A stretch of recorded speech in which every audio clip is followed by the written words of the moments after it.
Welcome back to my new mini blog. কেমন আছো তোমরা সবাই? গতকাল বাবা লোকনাথের তিরোধান দিবস উপলক্ষে অনেক বাড়িতেই পুজো হয়েছে। আমাদের বাড়িতেও তার ব্যতিক্রম হয়নি, আমাদের বাড়িতেও একদম ঘরোয়া করে পুজো হয়েছে। আর প্রচুর বাড়িতে নেমন্তন্ন ছিল, কিন্তু পাড়ার মধ্যে যে নেমন্তন্নটা ছিল সেটাই আমরা গিয়েছিলাম। তো পুজো বাড়ি যাবো সেই মতো ফুল মালা মিষ্টি নিয়ে নিয়েছি আর চলে এসেছি বাড়িতে। এই বাড়ি থেকে একসাথে মা বাবা আমরা সবাই একসাথেই গেলাম। তো দেখতেই পাচ্ছ বাড়ির ডেকোরেশনটা খুবই সুন্দর করেছে। আর গিয়ে পুজোটা দিয়ে দিলাম। আর এই হচ্ছে বাবা লোকনাথের ছোট্ট মন্দির।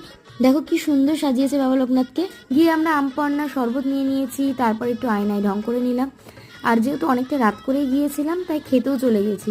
খাওয়াটা যেহেতু বুফে সিস্টেম ছিল সেজন্য ভিড় অতটা বোঝা যায়নি।